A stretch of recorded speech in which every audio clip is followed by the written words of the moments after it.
TableTalk Northwest at Taste Washington. I'm here with one of my favorite guys, Darren Des Voigne from Des Voigne Cellars. Howdy. How you doing? I'm doing, I'm bouncing back. Yeah? I'm starting to bounce back. Bounce back from? The experience of Taste Washington day one. Oh, day one.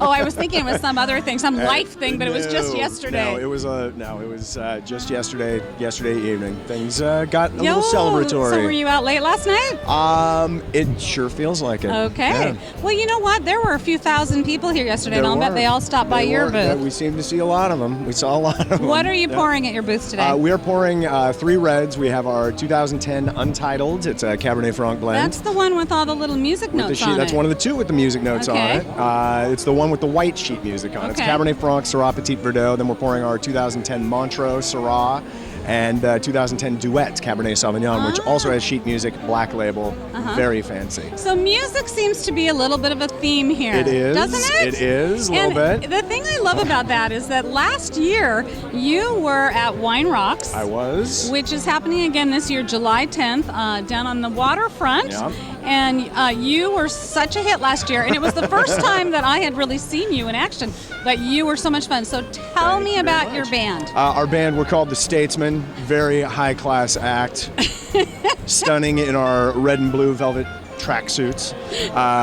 The band's called the Statesmen because the velvet tracksuit, the model is called the Statesman. Oh, so we are named for our uniform. I got it. You looked hot though. Everybody it was very loving hot. it. It was yeah. Temperature-wise, Yeah. it was also quite hot. But yes, we are quite a sight. And if you have to describe the type of music you're playing. We do kind of pop punk cover tunes mostly. Okay. So it's high energy, kind of swaggering. Well, I have to edit the type of rock, but it rhymes with rock. Blank rock, fill in the blank. So is there anywhere, because Wine Rocks is July 10th, and you can find information at winerocksseattle.com. We have 5 bands, and the premise behind this is we have lots of wineries there pouring, but one member of the band needs to have something to do with a Washington winery. And so right now we've got 3 bands lined up. We'll have 5 by the time we're done. So we'll have 5 bands, 40 wineries. We'll have beer there, some distilleries, and then food trucks. And it's out on the waterfront, a beautiful summer night. Totally worth it.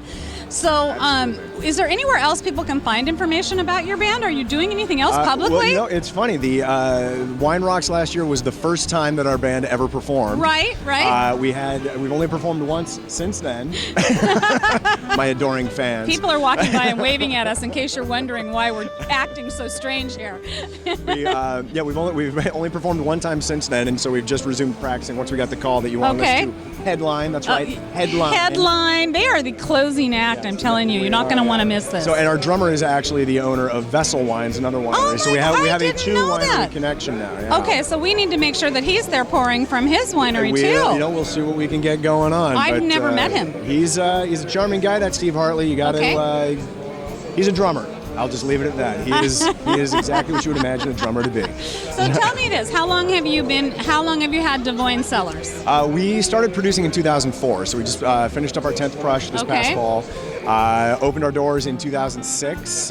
We were veterans by Washington standards. Right. We're in the first third of the wineries that are currently producing. And you're in the warehouse district. We are in the warehouse district. Early adopters in the warehouse as well. Right. We were, I think, the 4th or 5th winery when we moved in there, and now there's 40 some odd. The growth is amazing. It is. Yeah, very much so. So, 10 years, but that went by fast. Yeah, no kidding. What got you interested in getting into the wine industry, and what were you doing before? I was doing marketing for a .com. My wife and I had talked for years about opening up a wine shop, but the business plans we would put together never really penciled out the way we wanted to. Right. I was a hobby winemaker. My brother and I were making wine in the garage and enjoying that. He got hired on as the assistant winemaker at Vin de Lac over in Lake Chelan, and we started talking about starting up a winery together. And Larry Lembecker, the owner of Vin de Lac, cautioned us against going into business with family members because everybody says that. Says it doesn't go well. So we took his advice, shared a location, shared a space. Anyway, to back up a little bit, we decided that we wanted to take the hobby to the next level and actually start producing wine commercially. And he has Cullen Hills. My brother owns Cullen Hills Winery, also very good wines. Second best Des Voigne owned winery. Well, you've got that brotherly competition going on. So we started producing in the warehouse district, where in the space where Chris Gorman now does his production. Right. Outgrew that after a couple of years and moved into separate locations. Still share a lot of equipment. Nice. And, Well, that's good. Keeps the cost at least. It does. I don't even want to say manageable because we both know they're not manageable, but it's manageable in a sense. Right. Right. Well, I'm really excited to have you as the headlining act for Wine Rocks. Headlining acts. WineRocksSeattle.com. It's July 10th. We want you to come. Save the date. Save the date. And we want you to stop by in the warehouse district in Woodinville and visit Des Voigne Cellars. Thanks for joining us. Thanks for having me. See ya.